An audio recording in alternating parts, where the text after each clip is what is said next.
परमपिता परमेश्वर, हम आपका हृदय से धन्यवाद करते हैं क्योंकि आप धन्यवाद के योग्य हैं, और आपकी महिमा करते हैं क्योंकि आप महिमा के योग्य हैं।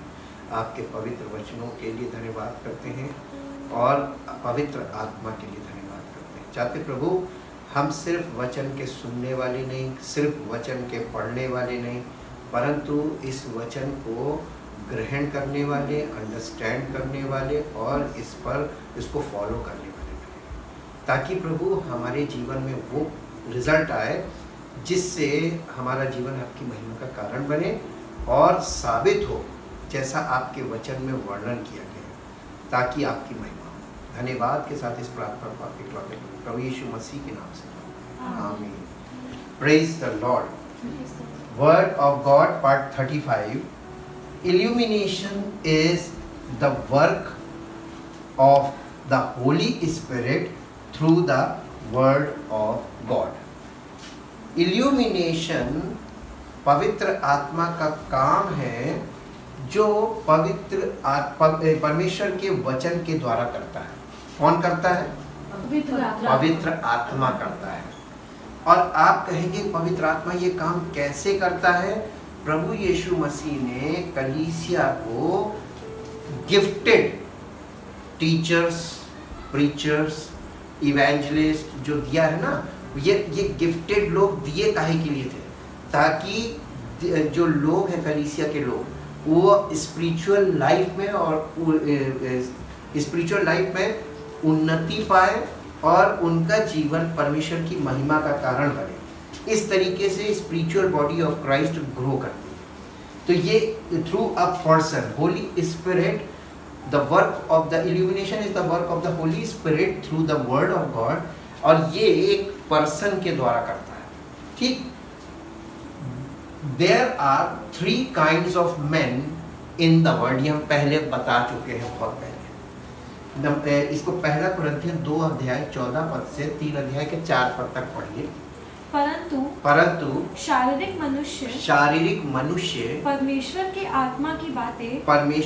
आत्मा की बातें ग्रहण नहीं करता, क्योंकि वे उसकी दृष्टि में, परमेश्वर की आत्मा की बातें उसकी दृष्टि में मूर्खता की बातें हैं, और ना वो उन्हें जान सकता है, क्योंकि उनकी जांच आत्मिक रीति से होती है।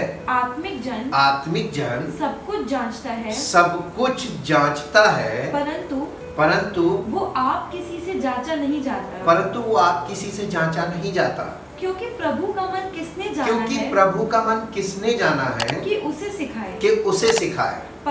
परंतु हम में मसीह का मन है। हे भाइयों, मैं तुमसे इस रीति से बातें ना कर सका जैसे आत्मिक लोगों से, परंतु जैसे शारीरिक लोगों से, और उनसे जो मसीह में बालक हैं।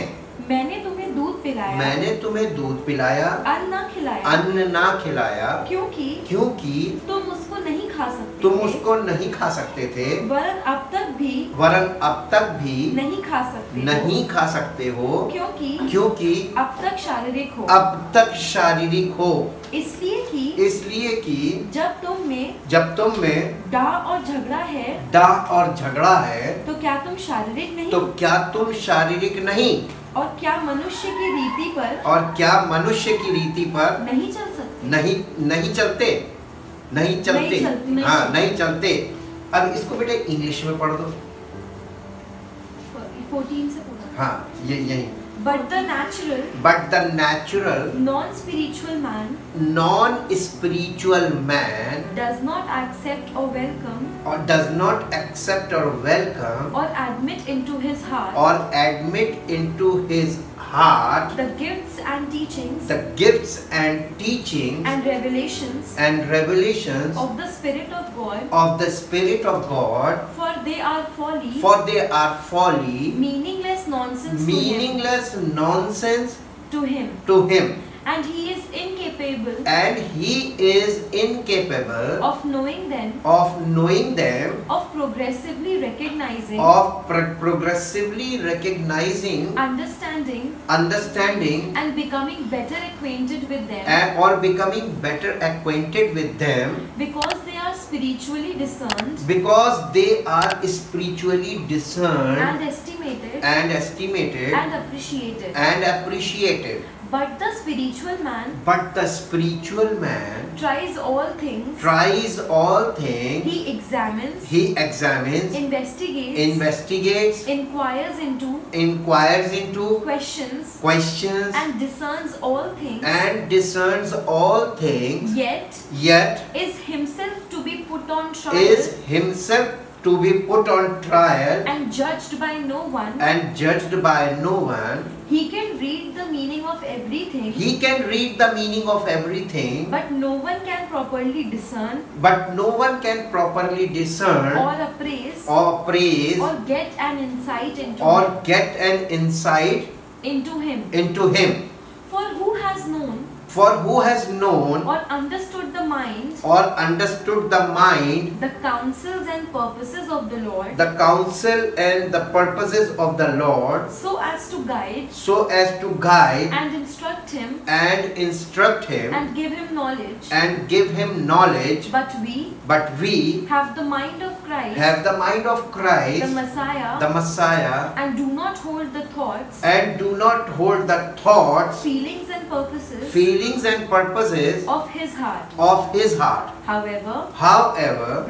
Brethren. I could not talk to you. I could not talk to you. As to spiritual men. As to spiritual men. But as to non-spiritual men. But as to non-spiritual men. Of the flesh. Of the flesh. In whom the carnal nature predominates. The carnal nature predominates. As to mere infants. As to mere infants. In the new life in Christ. In the new life in Christ. Unable to talk yet. Unable to talk yet. I fed you with milk. I fed you with milk. Not solid food. Not solid food. For you were not yet strong enough. For you were not yet strong enough. To be ready for it. To be ready for it. But even. Yet you are not strong enough. Yet you are not strong enough. To be ready for it. To be ready for it. For you are still unspiritual. For you are still unspiritual. Having the nature of the flesh. Having the nature of the flesh. Under the control of ordinary impulses. Or under the control of ordinary impulses. For as long as. There are envying. And jealousy. And wrangling. And factions among you. Are you not unspiritual Are you not unspiritual? And of the flesh. Behaving yourselves. After a human standard. And like mere unchanged men. अब आपने देखा होगा यहाँ से लेके यहाँ तक जो पढ़ा गया, इसमें 3 कैटेगरीज निकली हैं। पहली नॉन स्पिरिचुअल यानी नेचुरल मैन, जो कलीसिया से और वचन से और सुसमाचार से उसका कोई लेना नहीं, दूर दूर तक टोटली एकदम सांसारिक व्यक्ति। उसके बाद दूसरा है स्पिरिचुअल मैन, जो एकदम सही व्यक्ति है। फिर उसके बाद तीसरा है कार्नल, का मतलब होता है इमेच्योर स्पिरिचुअल। उसने पवित्र आत्मा का गिफ्ट तो पा लिया, नया जन्म तो हुआ, लेकिन स्पिरिचुअल ग्रोथ नहीं है। और उसमें और नॉन स्पिरिचुअल यानी नेचुरल मैन में और उसमें फिर कोई अंतर नहीं, दे आर सिमिलर। सबसे ज्यादा सेवक को कहाँ झेलना पड़ता है? ये 2 कैटेगरी। तो सबसे ज्यादा कौन लोग हैं? यही 2 कैटेगरी। और एक स्पिरिचुअल व्यक्ति कैसे झेलेगा? जब तक परमेश्वर का प्रेम और प्रभु यीशु मसीह की सामर्थ और पवित्र आत्मा की सामर्थ और पवित्र आत्मा के फल नहीं होंगे, सेवा में कोई स्पिरिचुअल सर्विस में कोई खड़ा नहीं रह पाएगा। ये याद रखिएगा, ये बहुत टफ काम है, क्योंकि इसी से पेशेंस लेवल बढ़ता है। यस, आपके धीरज की परीक्षा होती रहेगी, आपके प्रेम की परीक्षा होती रहेगी, आपके विश्वास की परीक्षा, यानी सेवक की सबसे ज्यादा परीक्षा होती है। लॉन्ग टर्म नेचुरल मैन, सबसे पहला नेचुरल मैन, पहला कुरिन्थियों 2:14 ये है नेचुरल मैन। परंतु शारीरिक मनुष्य परमेश्वर के आत्मा की बातें ग्रहण नहीं करता क्योंकि परमेश्वर की आत्मा की बातें उसकी दृष्टि में मूर्खता की बातें हैं, और ना वो उन्हें जान सकता और वो उनको अंडरस्टैंड भी नहीं कर सकता, उसके बारे में जानकारी हासिल नहीं कर सकता, उसकी सत्यता को नहीं माप सकता, क्योंकि उनकी जांच आत्मिक रीति से होती है, और ये है शारीरिक। यानी ये वाली चीज इस बात का पक्का सबूत है कि all men are spiritually dead. ये पॉइंट, इस वाले पॉइंट से बिल्कुल साबित हो जाता है कि सब मनुष्य आत्मिक तौर पर मरे, धार्मिक हैं, आत्मिक कोई नहीं, और वो धार्मिक को आत्मिक समझते हैं। ये प्रॉब्लम है जी। इसके बाद पहला कुरिन्थियों का पहला अध्याय का 18 पद, क्योंकि क्रूस की कथा नाश होने वालों के लिए मूर्खता है, परंतु हम उद्धार पाने वालों के लिए परमेश्वर की सामर्थ्य है। क्या चीज? क्रूस की कथा, the message of the cross. अब एक बात बताइए, नाश होने वालों के लिए मूर्खता है, तो कितने लोग परमेश्वर की इस कथा को मूर्खता समझते हैं? तो नाश होने वाले कितने हैं? मेजॉरिटी। और हम लोग उनके पक्ष में खड़े हो जाते हैं, और ये भूल जाते हैं कि यार हम उनके साथ नाश हो जाएंगे, उनका पक्ष लेने से हमें कोई फायदा नहीं है। लेकिन ये चल रहा है। इंग्लिश में पढ़ दो बेटा, फर्स्ट कुरिन्थियों, हाँ English, 1 Corinthians chapter 1. For the story and message of the cross. For the story and message of the cross is sheer absurdity. And folly to those. Who are perishing. And on their way. To perdition. But to us. Who are being saved. It is the manifestation. Of the power of God. ठीक। Number 2, the spiritual man, 1 Corinthians chapter 2 verse 15 and 16।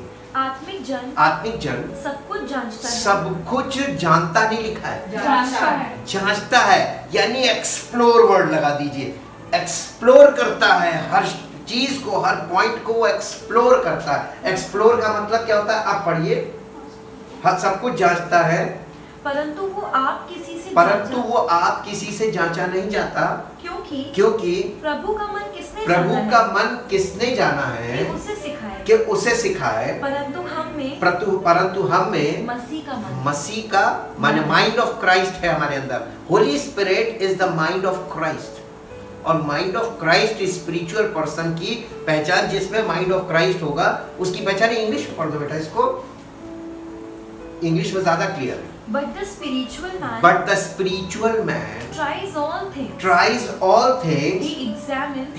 देखिए, ये explore का मतलब क्या? He examines, investigates, inquires into questions and discerns all things. Yet is himself to be put on trial and judged by no one. He can read the meaning of everything, but no one can properly discern or appraise or get an insight into him. जब आपको लगातार हम ये सब चीजें दे रहे हैं ताकि आप इसकी इंसाइट में जाओ। Spiritual man works, the Holy spirit works through a person for the people, लेकिन लोगों को इनकी कोई वैल्यू नहीं मालूम है। वो इसको शब्द समझ रहे हैं कि ये तो एक स्टडी है। नहीं, स्टडी नहीं है, ये आपके जीवन की बातें हैं, अगर आप ले लो। तब नंबर 3 है कार्नल मैन। पहला कुरिन्थियों 3 अध्याय का 1 से 4 में हमने पढ़ा था। इसका सिर्फ पहला पद पढ़ो। हे भाइयों, मैं तुमसे इस रीति से बातें ना कर सका जैसे आत्मिक लोग। अब ये कलीसिया में आ गया है, और ये कलीसिया के लोगों की, ये आज कलीसियाओं की यही हालत है, ना तो वो स्पिरिचुअल है, वो एकदम अनस्पिरिचुअल के बराबर है। बस ये है कि वो कलीसिया में है और सांसारिक लोग हैं तो उन्हें बाइबल की हो सकता है किताबें मालूम है, मत्ती मरकुस लूका यूहन्ना उत्पत्ति और ये सब सारी पुस्तकें रटी हो सकता है उनको कुछ कुछ बातें इसकी बहुत 10 हुक्म याद हो सकता है उनको कुछ भजन संहिता जो इंपॉर्टेंट है वो याद हो सकता है उनको पहाड़ी उपदेश याद हो सकता है यीशु मसीह की कुछ बातें उनको याद हो, लेकिन क्या उनके अंदर आत्मिक उन्नति है? क्या उनका जीवन आत्मिक तौर पर परिपक्व है? जैसा पहला कुरिन्थियों 2 अध्याय के 15 और 16 में बताया गया, ऐसा है नहीं। ये सब एकदम स्पिरिचुअल इमेच्योर, ये एकदम, और बस ये है कि बातें तो ये वचन की करते हैं लेकिन जिंदगी आपकी बिल्कुल नॉन स्पिरिचुअल में कंपैरिजन में। इसलिए पौलुस कलीसिया, ये पौलुस की कलीसिया, जब उसकी कलीसिया की हालत थी तो आज क्या होगा जी? जैसे आत्मिक लोगों से परंतु जैसे शारीरिक लोगों से और उनसे जो मसीह में बालक है। इंग्लिश में क्या लिखा हुआ है first verse? However, brethren, I could not talk to you as to spiritual men, but as to non-spiritual men of the flesh, in whom the carnal nature predominates as to mere infants in the new life in Christ। यानी मसीह में तुम्हें नया जन्म तो प्राप्त हुआ है, मसीह में आए हो इसीलिए नया जन्म प्राप्त किए हो, पवित्र आत्मा का गिफ्ट भी मिला है, लेकिन तुम्हारा जो पहले से शारीरिक स्वभाव वो तुम में अभी भी काम कर रहा है। तो इस तरीके के जो मिक्सचर हो गए, पवित्र आत्मा का गिफ्ट भी मिला, नया जन्म मिला, लेकिन जिंदगी फिजिकल लाइफ है, तो इसको बोलते हैं कार्नल मैन। इसकी परिभाषा बहुत टफ है जी। अब आपको ये क्लियर हो गया। अब इसके बाद रीजंस फॉर इल्यूमिनेशन, ये हमने आपको क्यों बताया? इसलिए ताकि आपको पता चले कि परमेश्वर ने ये इल्यूमिनेशन वाला पार्ट क्यों रखा है। परमेश्वर के वचन के लिखवाने के लिए परमेश्वर ने प्रकाशन दिया, रेवलेशन, उसके बाद इंस्पिरेशन दिया लिखने वालों को, राइटर्स को, तो उन्होंने उस चीज को लिखा जो प्रकाशन दिया था, उस प्रकाशन को इंस्पिरेशन के कारण उन्होंने लिखा। और इसके बाद आया illumination. Illumination is the work of the Holy Spirit, और ये होली स्पिरिट काम कर रहा है कैसे? Why can not sinful man simply read and heed the Bible biblical message without divine aid, यानी बिना किसी आत्मिक सहायता के क्यों नहीं लोग बाइबल को पढ़कर और इसको ध्यान देकर इसमें से कुछ प्राप्त कर सकते? क्यों नहीं ऐसा? क्योंकि ये आत्मिक बुक है, इसको बिना आत्मा के कैसे पढ़ेंगे? नहीं, मनुष्य यहाँ पर इस क्वेश्चन में तुमको एक चीज नजर आई होगी कि लोग अपने आप को स्पिरिचुअल मानते हैं। लोग ये मानने को तैयार नहीं, we are spiritually dead deception because of sin. We are sinner, point number 1। Because of sin we are spiritually dead, ये दूसरा पॉइंट है। तो ये दशा मनुष्य की जो है वो लोग एक्सेप्ट नहीं करते अपनी इस कंडीशन को, और इसलिए वो ऐसा क्वेश्चन करते हैं। क्या बाइबल पढ़ के मैसेज मिल जाएगा हमको? नहीं मिलेगा। Illumination is must. इसीलिए हम आपसे कहते हैं प्रचार फेल हो जाएगा, प्रचार से कुछ नहीं होगा, प्रार्थना से भी कुछ नहीं होगा, आप बाइबल स्टडी घर में बैठ के कर लीजिए, कुछ नहीं होगा, लिख लीजिए मुझसे, स्टैम्प पेपर में लिखवा लीजिए, जितने तरीके आप अपना लीजिए, कुछ नहीं होगा विदाउट द होली स्पिरिट। आपको पवित्र आत्मा के संपर्क में जाना ही जाना होगा, स्पिरिचुअल स्पिरिट फील्ड पर्सन के कांटेक्ट में जाना ही होगा। बिना माता पिता के बच्चे का पालन पोषण हो सकता है? या माता पिता ऑनलाइन बच्चे का पालन पोषण कर सकते हैं? उसका बच्चे का माता पिता के साथ रहना बहुत जरूरी है फिजिकली। ये वाला पॉइंट दिमाग में रखिएगा, क्योंकि आपको यही समझ चाहिए। नंबर 1 पॉइंट, क्यों ऐसा नहीं हो सकता? Point number 1, it is necessary because of क्या चीज? What is necessary? Illumination is necessary because natural blindness. Natural man के अंदर कौन सी ब्लाइंडनेस है? स्पिरिचुअल नहीं, नेचुरल मैन के अंदर कौन सी ब्लाइंडनेस है? Natural blindness. नेचुरल ब्लाइंडनेस कैसे है? पॉइंट नंबर 1 आप एक निकालिए, व्यवस्था विवरण की पुस्तक 29 अध्याय 2 से 4 पद। फिर मूसा ने सब इजराइलियों को बुलाकर कहा, फिर मूसा ने सब इजराइलियों को बुलाकर कहा, जो कुछ यहोवा ने मिस्र देश में तुम्हारे देखते फिरौन और उसके सब कर्मचारियों और उसके सारे देश से किया वो तुमने देखा है। इजराइलियों ने देखा था ना, इनके देखते किया था ना। हाँ, आगे। वे बड़ी बड़ी परीक्षाएं और चिन्ह और बड़े बड़े चमत्कार तेरी आंखों के सामने हुए, तुम्हारी आंखों के सामने हुए। परंतु यहोवा ने आज तक तुमको ना तो समझने की बुद्धि और ना देखने की आंखें और ना सुनने के कान दिए। ये क्या हो गया? No Holy Spirit. ये क्या हुआ? आपकी आंखों के सामने आपकी जिंदगी में चमत्कार हो जाएगा, आश्चर्य हो जाएगा, लेकिन थोड़ी देर बाद आपको खत्म। अरे वो तो पता नहीं कैसे हो गया था, अंडरस्टैंडिंग से बाहर। English. Moses called to all Israelites and said to them, you have seen all that the Lord did before your eyes in the land of Egypt to Pharaoh, to all his servants and to all his land, the great trials which your eyes saw, the signs and those great wonders, yet the Lord has not given you a mind and heart to understand and eyes to see and ears to hear to this day। यानी जब तक परमेश्वर आत्मा है, परमेश्वर ज्योति है और परमेश्वर प्रेम है, और परमेश्वर जब तक हमको इतनी समझ नहीं देगा, यानी जब तक नहीं चाहेगा, तब तक हमारी आंखों के सामने सब कुछ हुआ, हमको कुछ नहीं पता। हालेलुया। अब समझ में आया? नेचुरल ब्लाइंडनेस यही है। इसके बाद मत्ती रचित सुसमाचार 13 अध्याय का 13 से 15 पद। मैं उनसे अब यीशु मसीह कह रहा, मैं उनसे दृष्टांतों में इसलिए बातें करता हूँ कि वे देखते हुए नहीं देखते और सुनते हुए नहीं सुनते और नहीं समझते। उनके विषय में यशाया की ये भविष्यवाणी पूरी होती है।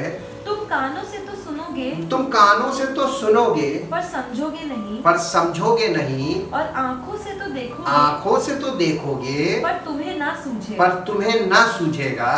क्योंकि इन लोगों का मन ये ऐसा क्यों होता मालूम? क्योंकि इन लोगों का मन मोटा हो गया है और वे कानों से ऊंचा सुनते हैं और उन्होंने अपनी आंखें मूंद ली हैं। अपने आप ये सेल्फ विल्ड, सेल्फ डिसेप्शन है। अपनी आंखें मूंद ली, कहीं ऐसा ना हो कि वे आंखों से देखें और कानों से सुने और मन से समझें और फिर जाएं और मैं उन्हें चंगा करूं। परमेश्वर को चंगा करना पड़ेगा, मालूम है कब?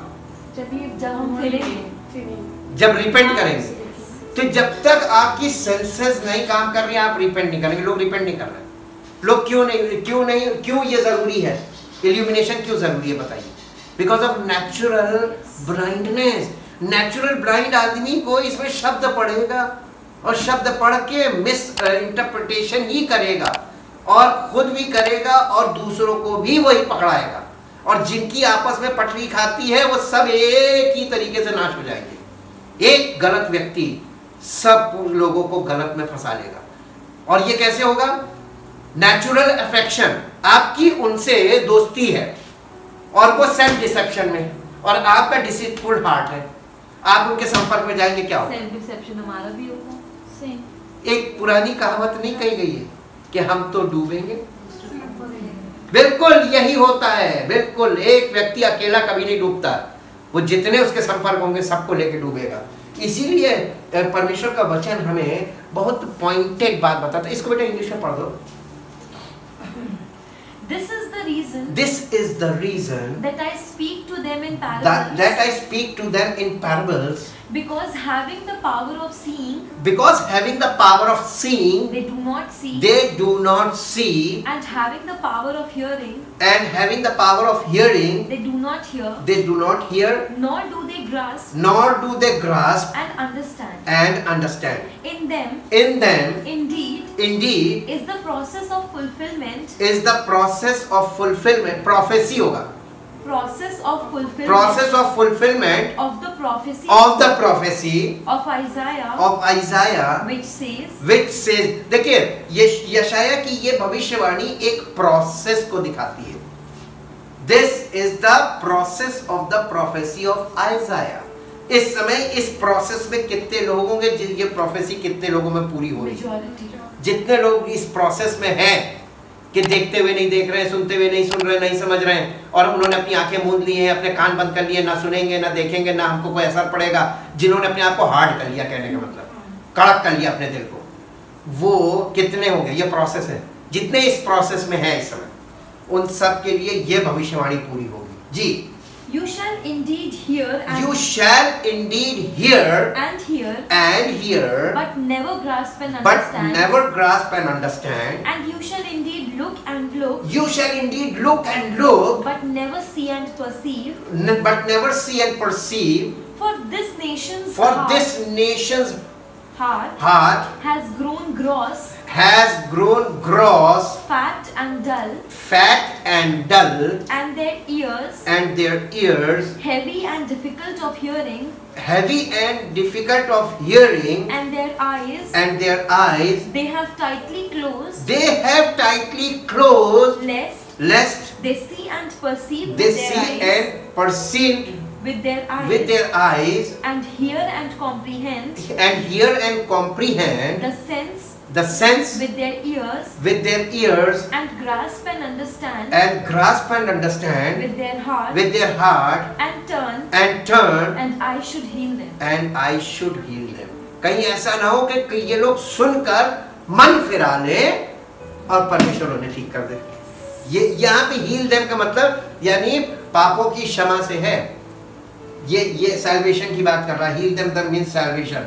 इसके बाद number 2 point, it is necessary, illumination is necessary because of spiritual blindness. When we are spiritually blind, we are separated from God. जब हम आत्मिक तौर पर ब्लाइंड होते हैं, स्पिरिचुअली ब्लाइंड, तो हम परमेश्वर से पृथक हैं और उससे अलग हैं, उसके साथ कनेक्शन नहीं है। And we will continue to lie ourselves. और जब तक हम परमेश्वर से कनेक्टेड नहीं है, परमेश्वर की आत्मा के द्वारा उससे कनेक्ट नहीं है, तब तक हम अब सेल्फ डिसेप्शन में, हम खुद को झूठ में बिलीव करते हैं। यहाँ पे साफ साफ लिखा है we will continue to lie ourselves, अपने आप को झूठ बताते हैं, यानी सेल्फ डिसेप्शन की बात है। इसके लिए पहला पॉइंट है यशायाह नबी की पुस्तक 29 अध्याय 10 से 12 पद। यहोवा ने तुमको भारी नींद में डाल दिया है और उसने तुम्हारी नबी रूपी आंखों को बंद कर दिया है, प्रोफेटिक आइज को बंद कर दिया है, और तुम्हारे दर्शी रूपी सिरों पर पर्दा डाला है। किसने? यहोवा ने। लॉर्ड जी। इसलिए सारे दर्शन तुम्हारे लिए एक लपेटी और मुहर बंद की हुई पुस्तक की बातों के समान है, जिसे कोई पढ़े लिखे मनुष्य को ये कहकर दे इसे पढ़, और वो कहे मैं नहीं पढ़ सकता, मैं नहीं पढ़ सकता, क्योंकि ये मुहर बंद की हुई है। एक मिनट, ये बताइए किसको दी जाए? पढ़े लिखे। पढ़े लिखे। अब परमेश्वर का वचन पढ़े लिखे को दे दीजिए। आजकल की दुनिया में पढ़े लिखे तो ही पढ़ रहे हैं, ये पढ़े लिखों के हाथ में चली गई, और पढ़े लिखे लोगों को आप सोचते हैं कि ये वचन को जान गए, जबकि परमेश्वर का वचन क्या कह रहा है? ये किसी पढ़े लिखे को दी जाए और उससे कहा जाए ये पढ़, तो वो समझदार होगा तो कहेगा मैं नहीं पढ़ सकता, क्योंकि ये मुहर बंद की हुई है। क्योंकि ये मोहर बंद की हुई है। तब वही पुस्तक अनपढ़ को ये कहकर दी जाए, इसे पढ़, और वो कहे मैं तो अनपढ़ हूँ। तो अनपढ़ तो ये कह देगा मैं पढ़ा लिखा नहीं हूँ, इसका मतलब वो इसकी भाषा नहीं पढ़ सकता। लेकिन पढ़े लिखों को देंगे तो वो क्या इसको समझेगा कि पढ़ेगा? तो पढ़ेगा, क्या पढ़ेगा? भाषा पढ़ेगा। तो क्या भाषा से वो समझ में आ जाएगी? अगर समझदार होगा तो कहेगा नहीं, मैं इसको पढ़ के समझ नहीं सकता क्योंकि ये मोहर बंद है। मोहर बंद का मतलब क्या है? ये मोहर किसने बंद कर दी? आप प्रकाशित वाक्य में जाइए, लिखा है जो इस पुस्तक को खोलने, इसकी मोहरों को खोलने के योग्य है वो जयवंत हुआ। His name is Jesus Christ. वही इस पुस्तक की मोहर को खोलता है। बंद किसने किया? उसी ने बंद किया। Jesus sealed this book, and only Jesus can open this book. But when and why? When you have faith in this. इसको इंग्लिश में पढ़ो, इंग्लिश में पढ़ो जल्दी। For the Lord has poured out on you the spirit of deep sleep. The spirit of deep sleep. And he has closed your eyes. The prophets. And your heads. The seers. He has covered and muffled. He has covered and muffled. अब ये बात बताइए, covered का मतलब क्या है? ढाका हुआ। और muffled का मतलब क्या हुआ? आप गले में मफलर लपेटते हैं तो मफल्ड का मतलब होता है लपेटा हुआ। आपको मालूम है ये भाषा का इस्तेमाल यहाँ पे क्यों किया जा रहा है? इस भाषा का इस्तेमाल इसलिए किया जा रहा है, इन द एंशिएंट टाइम जो परमेश्वर के वचन थे वो चर्म पत्र पर लिखे जाते थे, स्किन पर, और वो स्किन को हमेशा फोल्ड करके रखा जाता था। तो ये ऐसे रोल बन के, जैसे हम लोग चार्ट्स बनाते हैं और रोल करके रखते हैं, इस तरीके से परमेश्वर का वचन था। वो बुक में कंपाइल्ड नहीं था, प्रिंटिंग भी नहीं थी, वो हैंड रिटन था और वो ऐसे फोल्ड किया जाता था। यहाँ पे वो ये बता रहा है, या पुस्तक का वर्णन भी हो रहा है, साथ साथ वो उस जमाने का सिस्टम भी बता रहा है कि तुम्हारे लिए ये पुस्तक एक लपेटी और मोहर बंद, यानी कवर्ड एंड मफल्ड। लपेटी और मोहर बंद की हिंदी में लिखा ना, इसी को इंग्लिश में बता रहा है कवर्ड एंड मफल्ड। यानी परमेश्वर का वचन जो रिटन वर्ड है वो लोगों के लिए कवर्ड है और दूसरा मफल्ड है। मफल्ड का मतलब लपेटा हुआ। अब अगर तुम इसमें घुसना भी चाहोगे तो घुस नहीं सकते जी, क्योंकि जब आप चार्ट को एक तो कवर्ड कर, जब आपने लपेट दिया तो एक तो कवर्ड हो गया, उसमें क्या लिखा नहीं मालूम, और उसको लपेट के मोड़ करके रोल बना दिया तो अब वो रोल है। अब उसमें से कैसे आप पढ़ लोगे जी? And the vision of all this has become for you like the words of a book that is sealed. When men give it to one who can read, saying read this, I pray you, he says I cannot, for it is sealed. And when the book is given to him, who is not learned, saying read this, I pray you, he says I cannot read. यानी अनपढ़ तो कह देगा हम पढ़ नहीं सकते, लेकिन पढ़ा लिखा आदमी अगर समझदार नहीं होगा तो पढ़ेगा समझ। अब आप जल्दी से एक पद निकाल दीजिए, आपको मिलेगा, यहाँ लिखा नहीं है, वो मिलेगा आपको दूसरा कुरिन्थियों 3 अध्याय उसका 14 पद, 14th वर्स। दूसरा कुरिन्थियों 3 अध्याय उसका 14 पद, हिंदी में भी इंग्लिश में भी। सेकंड कोरिन्थियंस, परंतु वे मतिमंद हो गए, क्योंकि आज तक पुराना नियम पढ़ते समय उनके हृदयों पर वही पर्दा पड़ा रहता है, पर वो मसीह में उठ जाता है।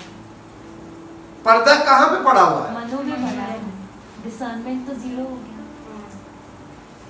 पढ़ते समय, पुराना नियम पढ़ते समय आज लोग क्या पढ़ रहे हैं? पुराने नियम में भाषा, और भाषा जो पढ़ रहे हैं उसी का मिस इंटरप्रिटेशन लोगों को सिखा रहे हैं, और उससे क्या हो रहा है? लोगों में सही भावना, किसी की भावना सही नहीं हुई, किसी का व्यवहार सही नहीं हुआ, किसी में प्रेम नहीं जागा, किसी में माफी नहीं जागी, किसी में सब अपनी अपनी सेल्फ राइचियसनेस में खड़े हुए, एवरीबॉडी। और प्रचार सुन रहे हैं जम के, बाइबल पढ़ रहे हैं जम के, और बड़े अच्छी बातें करते हैं, बड़ी अच्छी बातें, लेकिन उनकी जिंदगी में परमेश्वर का प्रेम, परमेश्वर की रोशनी ये है ही नहीं कहीं दूर दूर तक। क्योंकि परमेश्वर के लोग आपस में प्रेम रखते हैं तो सिर्फ मुंह से नहीं रखते, भावना में नहीं रखते हैं, वो मुलाकात करते हैं, एक दूसरे से मिलते हैं और एक दूसरे का हालचाल लेते हैं। वो है परमेश्वर का प्रेम, मेल मिलाप। नए नियम में जाइए तो मेल मिलाप बहुत जरूरी है। तो कौन मेल मिलाप कर रहा है? सब अपने अपने में मगन। सेल्फ राइचियसनेस है कि नहीं जी? स्वधर्मी अपने में मगन रहता जी। इंग्लिश में पढ़ दो बेटा। In fact, their minds were grown hard. And calloused. They had become dull. And had lost the power of understanding. ये कहाँ पढ़ रही बेटा? 2 कोरिन्थियन 3 का 14 वही है। हाँ, फिर से पढ़ो। In fact, their minds were grown hard. And calloused. They had become dull. And had lost the power of understanding. For until this present day. When the Old Testament. The Old Covenant. Is being read. That same veil still lies on their heart, not being lifted to reveal that in Christ it is made void and done away। यानी मसीह में ये पर्दा उठ जाता है, एक पर्दा पड़ा हुआ है ना।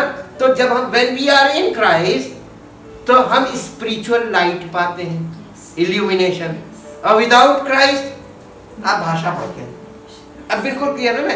इसी का 14 पद था ना ये, 14 के बाद 15 भी पढ़ दो। आज तक जब कभी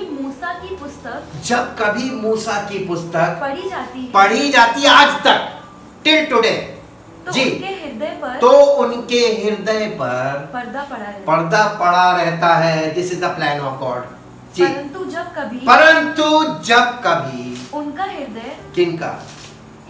ये भाषा पढ़ने वालों का हृदय, उनका हृदय जो परमेश्वर के वचन की आयतें पढ़ रहे हैं, भाषा पढ़ रहे हैं, फिजिकली इसको पढ़ रहे हैं, उनका हृदय प्रभु की ओर फिरेगा, तब वो पर्दा उठ जाएगा। जिस दिन उनका मन फिर गया पर्दा उठ जाएगा। जिस दिन पर्दा उठ गया वो पढ़ेंगे नहीं, फिर उनको लाइट मिल जाएगी, चलेंगे, फिर वो चलने लगेंगे जी। अब इसके बाद एक और वर्ष है, प्रेरितों काम 26 अध्याय 18। नहीं सॉरी, कहाँ है? हाँ, यूहन्ना 9:39।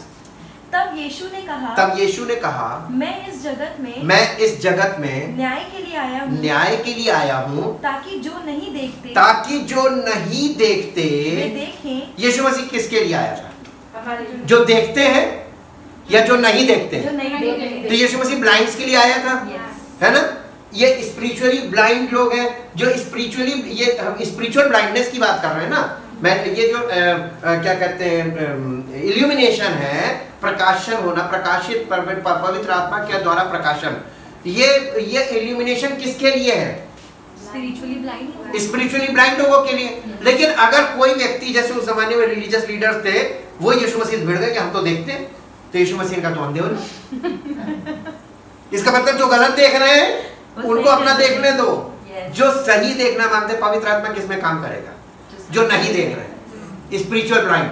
ठीक, स्पिरिचुअल ब्लाइंडनेस के लिए, तो स्पिरिचुअल ब्लाइंडनेस के कारण ये बहुत जरूरी है। यहाँ पे से पढ़ो बेटा। तब यीशु ने कहा मैं इस जगत में न्याय के लिए आया हूँ ताकि जो नहीं देखते, ताकि देखिए the judgement of Jesus Christ, ताकि जो नहीं देखते वो देखें और जो देखते हैं वो अंधे हो जाएं। और ये क्या हुआ? अब आप थोड़ी देर सोचिए, मैक्सिमम लोग नहीं देखते। यीशु मसीह के पवित्र आत्मा किसके लिए काम करेगा? जो नहीं देखते। और जो तो खड़े हुए कह रहे हैं हम देख रहे हैं लेकिन गलत कर रहे हैं, उनके लिए क्या है? उनके लिए यीशु मसीह की बातें, टीचिंग ऑफ जीसस क्राइस्ट, वो अंधे हो जाएंगे कि ना हम नहीं देखेंगे। तभी तो उन्होंने आंखें बंद कर ली कि हम ये नहीं देखेंगे, ये गलत है, ये हम नहीं देखेंगे, ये सच्ची बातें कर रहा है, सच्चाई हम नहीं देखेंगे, हम जहां हैं वैसे ही ठीक है जी। सेल्फ राइचियसनेस इंग्लिश में पढ़ दो बेटा, ये 39 से 41 है ना। हाँ, जो फरीसी उसके साथ थे। हाँ, अब देखिए यीशु मसीह के पास जो फरीसी उसके साथ थे, उन्होंने ये बातें सुनकर यीशु मसीह से कहा, क्या हम भी अंधे हैं? क्या हम भी अंधे हैं? अरे उनको बहुत देर लगी होगी। यीशु ने उनसे कहा यदि तुम अंधे होते तो पापी ना ठहरते, परंतु अब कहते हो, परंतु तुम ये कहते हो कि हम देखते हैं, इसलिए तुम्हारा पाप बना रहता है। किसका? रिलीजियस लीडर से बोल रहा था। आज कौन ऐसा है? जितने रिलीजियस लीडर जो कहते हैं हम देख रहे हैं और गलत कर रहे हैं, उनको कभी यानी वचन में जाके दिखाई नहीं दे रहा कि हम जो कर रहे हैं गलत है। ये प्लान ऑफ गॉड में नहीं है। हम जो शिक्षा दे रहे गलत है, हम जो बातें कर रहे गलत, जो हम व्यवहार कर रहे हैं वो गलत है, जो हम विचार कर रहे हैं वो गलत। Everything is wrong from top to bottom. We are just like फरीसी। एक्सेप्टेंस नहीं है। हाँ, यीशु मसीह ने, और यीशु मसीह की ये वाली बात सुनकर उल्टा उसे क्वेश्चन कर रहे हैं। और जाके स्वधर्मी लोग ऐसा पूछ सकते हैं, हम तो देखते हैं। उसने कहा ना तुम्हारा पाप बना हुआ है। जी आगे हो गया। English. Then Jesus said, I came into this world for judgment as a separator. यीशु मसीह काम कैसे करता है? As a separator.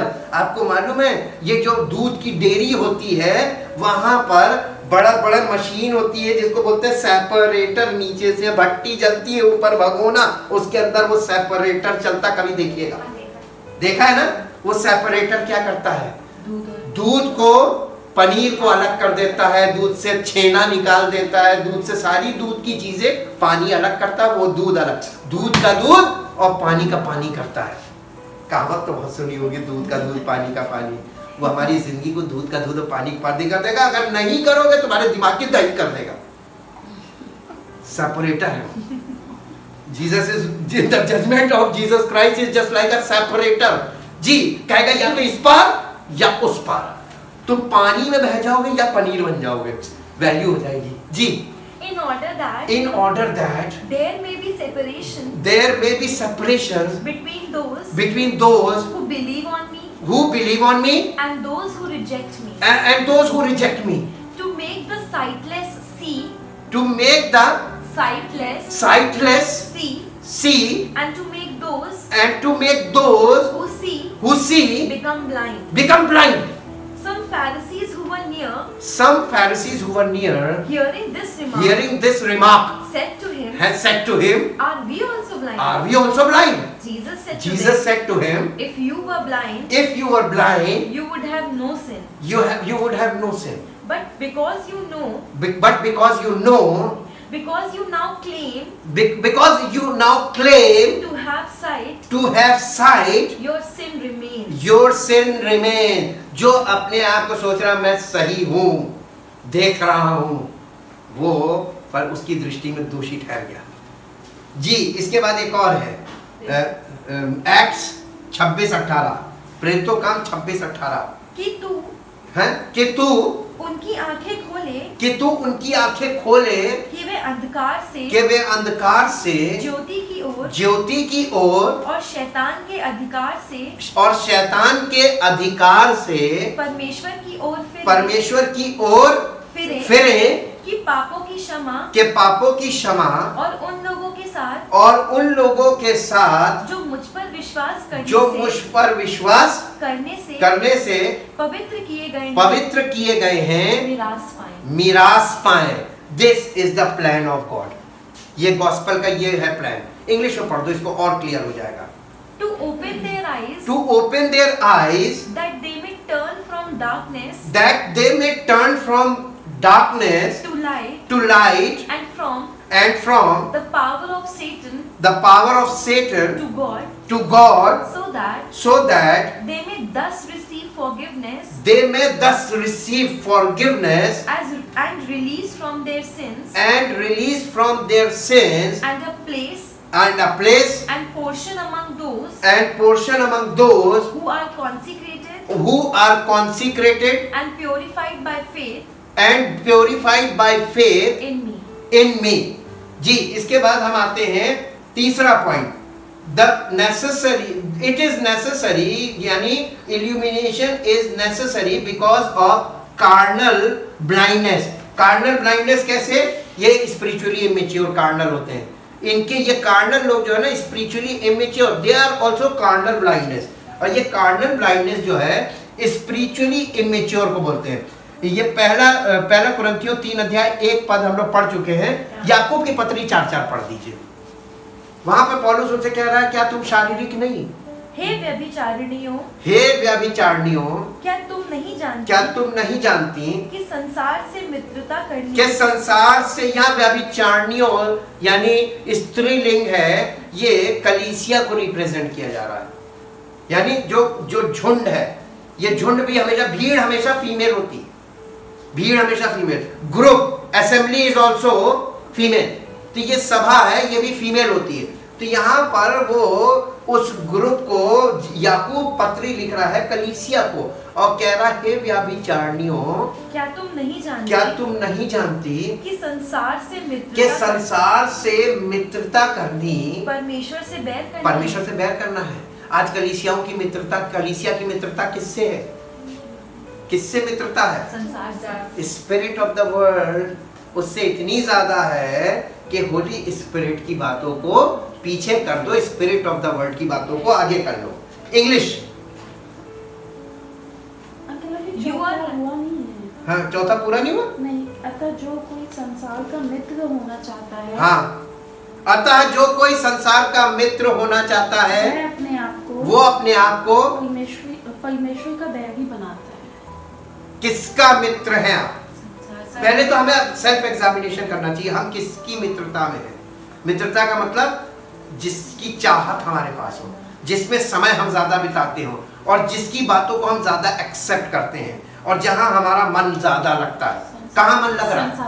बड़े बड़े रिलीजियस हमने देखे जिनका मन संसार में ही लगा हुआ है, बट दे सेड हम विश्वासी हैं।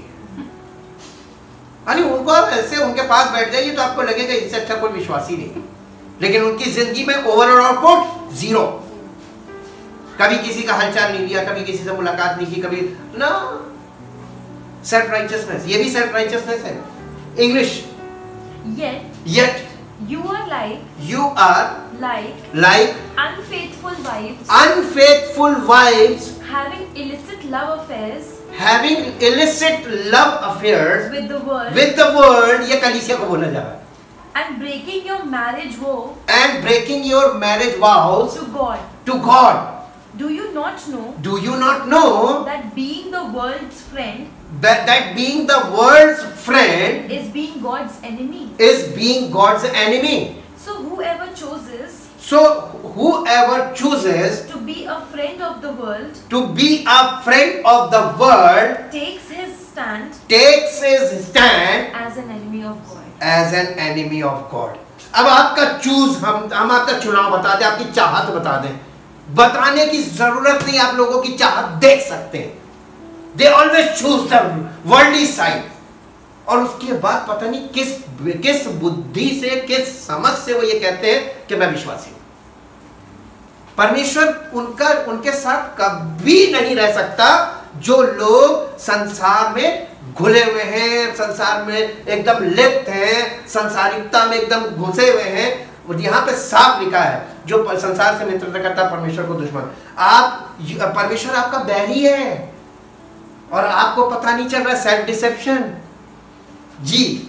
और इतना कर रहा, कभी कोई वचन बताएगा भी नहीं आपको, पर्दा उठाएगा भी नहीं, सोचते रहो, करते रहो। इसके बाद पहला पत्रस 2:11 हे प्रियो, मैं तुमसे विनती करता हूँ कि तुम अपने आप को परदेशी और यात्री जानकर उन संसारिक अभिलाषाओं से जो आत्मा से युद्ध करती है। क्या चीज आत्मा से युद्ध करती है?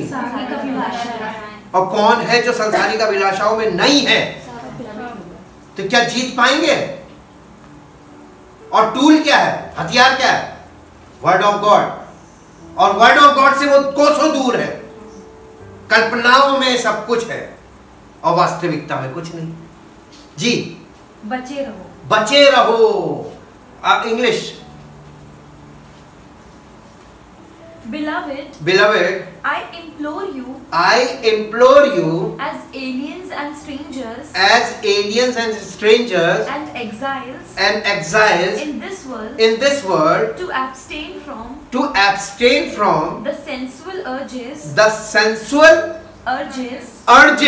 the evil desires, the passions of the flesh। तीन चीजें हैं ये। Your lower nature that wage war against the soul।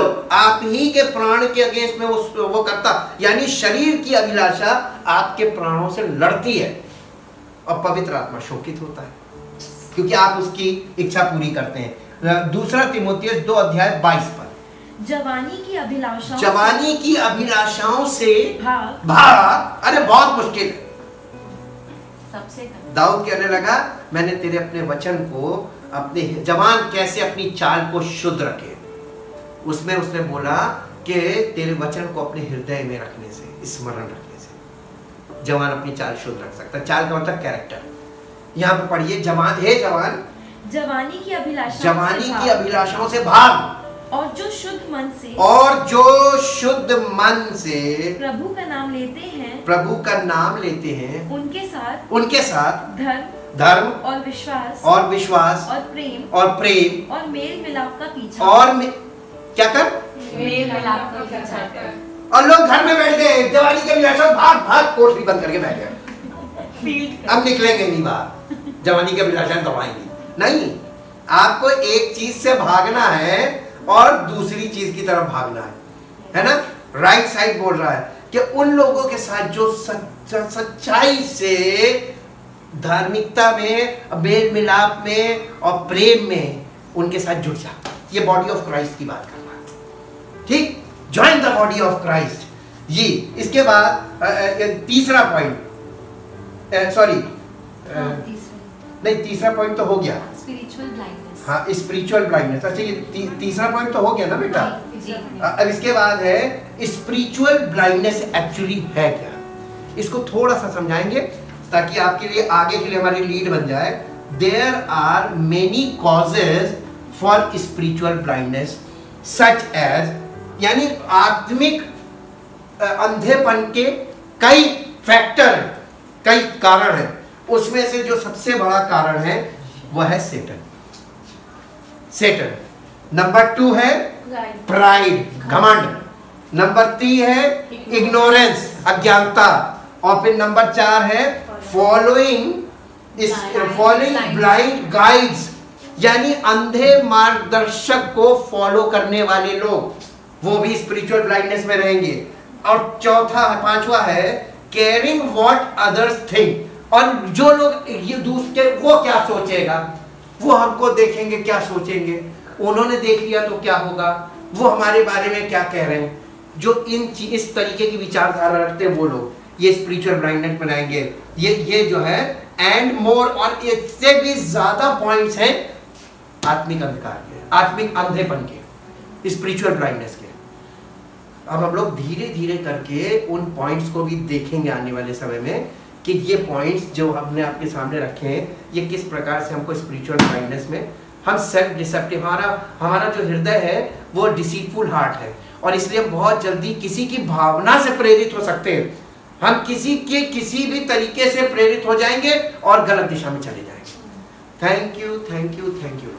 परमपिता परमेश्वर, हम आपका दिल से धन्यवाद करते हैं आपके पवित्र वचनों के लिए जो ट्राइड एंड टेस्टेड है, और आज इन्हें अपने जीवन में सिर्फ ग्रहण नहीं करते हैं, बल्कि प्रभु इन वचनों के लिए आपका धन्यवाद करते हैं और इनको अपने जीवन में लागू करते हैं, ताकि हमारा जीवन आपकी महिमा में प्रकट हो और आपकी महिमा का कारण बने। सारी महिमा आपको मिले। इस प्रार्थना को आपके इकलौते पुत्र प्रभु यीशु मसीह के नाम से मांगते हैं, आमीन। Praise the Lord.